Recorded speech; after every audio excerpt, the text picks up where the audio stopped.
Hi, my name is Kenny Clevenger, and this is a project for IL 650 at Jacksonville State University. Course title is Seminar and Curriculum Development. Today I'm going to share a technology-based lesson with you, and that technology-based lesson is actually going to link to standards within the 12th grade course of study for English Language Arts and also the Digital Literacy and Computer Science course of study for grade 12 as well in Alabama. So just very quickly, if this were a real world situation where I was actually teaching this lesson to a class, I would begin by talking about the various uh, standards and objectives that we're going to be covering during this lesson. I'd remind students that we're working on clear and coherent writing. That's standard number 22. I would tell students that we are going to be using technology, including the internet, to produce and publish and share writing, and that's standard 24. I would then also tell students that we would be making strategic use of digital tools, including their Chromebooks. That's standard 33. And then in the digital literacy standards, we're identifying, demonstrating, and applying personal, safe use of digital devices. And we're also locating and curating information from digital sources. So I would set all those things up for the students, letting them know what we were going to be doing today, because to me, it makes sense to let students know that kind of stuff up front so that they know what I hope to see out of a lesson. So I would share all that information with the students, and I would also have this warm-up question on the board. Now, either I'd have this question on the board written by hand, or I would project it onto the board depending on my technology that was available in the classroom. But either way, this is a good way to begin what we're going to be doing today with this question. The question is, what are the benefits and downfalls of isolation? So I would lead the class in a discussion of these ideas. I'd give them about a minute to do some free writing in their notebooks about this idea. And then I'd say, okay, so what are your thoughts? What are the benefits to isolation? And hopefully I would hear things like, well, if I'm isolated from the rest of the world, I can focus better. If I'm isolated from the rest of the world, I can make good use of my time or in some way balance myself. And then I'd say, okay, well, that's great. What are the downfalls of isolation? And then I would hope that students would talk about not liking being alone and a need for human interaction. And those kind of things are the things that would prime them for the ideas that center around the lesson we're going to be creating today together. So once students had had a chance to talk about the benefits and the downfalls of isolation, I would then transition over to this slide of material concerning Alfred Lord Tennyson. Now, in my own 12th grade English classroom, this would have been a second day lesson for a poem called The Lady of Shalott, which is one of Alfred Lord Tennyson's most famous poems. So having already read that poem, the students are ready to do some work with the poem. And this slide would serve as a reminder of some of the things that they need to know about Alfred Lord Tennyson. For instance, the fact that he lived for most of the 1800s, from 1809 to 1892. We would have been talking about what it was like to live during the Victorian period and what it meant to be the poet laureate of Great Britain for Alfred Lord Tennyson, one of his greatest professional achievements. We would have already talked about the fact that Tennyson was one of the people that made King Arthur myths popular again. And today we would specifically focus on that last bullet, which tells us that Tennyson himself struggled to balance his need for human interaction with his need for isolation as a writer. And the idea there is that a writer can't really write if he's constantly surrounded by other people. He needs to pull himself away from society and do this kind of stuff on his own. But the paradox there is that when a writer isolates himself, he's not actually able to do effective writing. And Tennyson recognized that and struggled with that throughout his career. So, at least part of the thing that's going on in The Lady of Shalott, for most researchers, is this struggle of the artist to be in the world, but also be out of the world.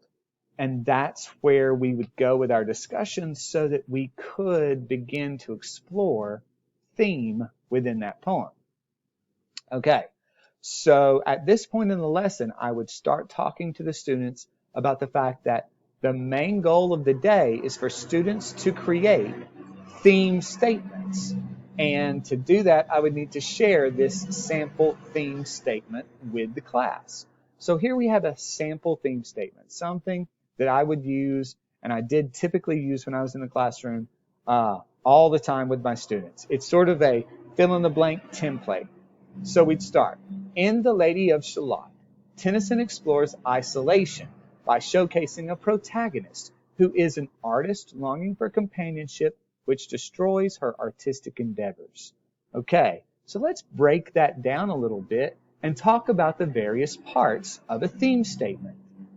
Here we have the theme statement you just saw broken down, and the color coding kind of helps you see the things that you need to include, the components that you need to include in your theme statement. So the red item, The Lady of Shalott, that's your title. You do need to have that at the beginning of your theme statement. The blue item, Tennyson, that's the author. You use an author's last name when you refer to an author in formal writing, and that's what we're going to do here. Then you have a verb, and the verb we're going to use today is explores because it helps us. So in The Lady of Shalott, Tennyson explores what? The green item, isolation, and that is our theme. And every theme statement in the activity we're going to do today concerns isolation as a theme. Now, it's not enough to say that an author explores a theme. You have to give me more in a real theme statement. And that's where we get into the meat of what students are going to do creating stuff today. In The Lady of Shalott, Tennyson explores isolation by showcasing a protagonist. This is a gerund phrase, so it's got to begin with a verbal that ends in ing and begins to really focus in on the poem itself. So showcasing a protagonist, and then you got this big pink item at the bottom of the page, who is an artist longing for companionship which destroys her artistic endeavors. This is where the students have to link a relative clause that actually describes the focus of the gerund phase in this theme statement. So when students have clearly connected all of these parts, the title, the author, the theme, the gerund phrase, and the relative clause, they will have done what they need to do to finish their part of the assignment. So what is the thing that students are going to do? Well, here's what they would do. I would have a Google slideshow already set up that had this title, Analyzing Isolation in The Lady of Shalott by Alfred Lord Tennyson. And for each student in the class, there would be one slide with that student's name at the top. And those students would then go in there and they would create their own theme statement based upon the template that you see here in front of you. They would be judged on whether the theme statement ended up having all of these parts, all of these color-coded parts in the correct place, and whether the statement itself made sense. And that's how assessment would happen based upon this item. In the end, the whole class is going to be part of the same Google slide presentation. And that means that in the end, everyone's theme template is going to be shown, and we can actually go through reading them all and discussing them. So The majority of the time for this lesson would be spent with students working on their individual theme statements. They would open the slideshow, they'd find their slide, and they would begin to craft their statements. Remembering that this is one sentence, but sometimes, even in 12th grade, it's important to talk about how the various components of a really good sentence make sentences strong. And I did this routinely from my students who struggled the most to my students who were the most excelling students in my class, from an AP class all the way down to any level of 12th grade English. We used these kind of lessons to recalibrate and even sometimes calibrate for the first time students into becoming really strong writers. Okay, so I've given you an idea of what students would be doing. Here are some examples of student work. So this student, Holly Murphy, comes up with this sentence. In The Lady of Shalott, Tennyson explores isolation by highlighting the artistic need for solitude, which causes a difficult internal struggle for the human artist. So here we are as a class going through each student's sentence, and then everyone gets a chance to talk about it. I get a chance as the teacher to explain what's great about this sentence.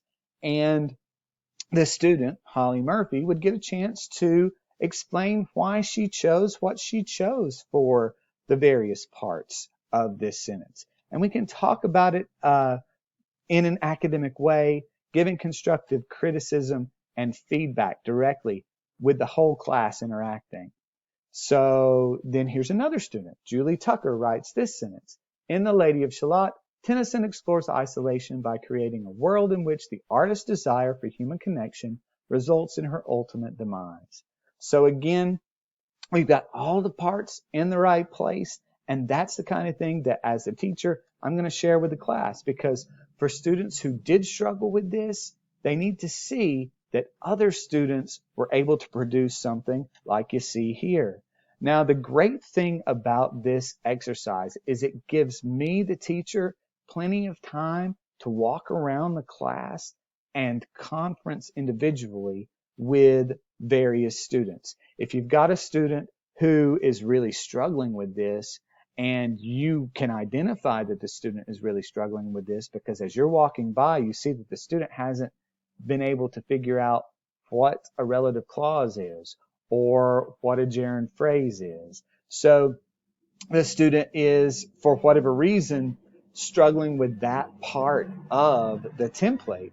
You, the teacher, you can stop and you can say, hey, let's see if you can get it if I give you an example of this. And so a lot of times in my classroom, when we talk about differentiation and how I would differentiate activities for my students, that was the kind of thing. It was one-on-one instruction that helped differentiate. And it didn't pull people out of the full classroom of learners, and it didn't separate anyone because I was talking to every student as I walked by. And that is a key to making sure that we're differentiating instruction without putting people in isolation. Interestingly enough, isolation is what we're talking about today, and the need for it, according to Tennyson. But giving extra help in that way is something that I definitely routinely did. And I also liked for students to feel that internal need to produce and then publish, which is what we've done here, because now we have this Google slide that we're sharing with the whole class. So it's in real writing time, it's not just a student writing for me, the teacher, to read. It's a student writing for the whole class to get to read. And so it forces a student to do the kind of thing that a professional writer does, which is put himself out there for an audience and then see whether the audience enjoys what the student has produced. Thank you for watching my technology-based lesson today, and I hope that you enjoyed it as much as I did. It gave me a sense of remembering what the classroom was like, and I really enjoyed it. Thank you very much.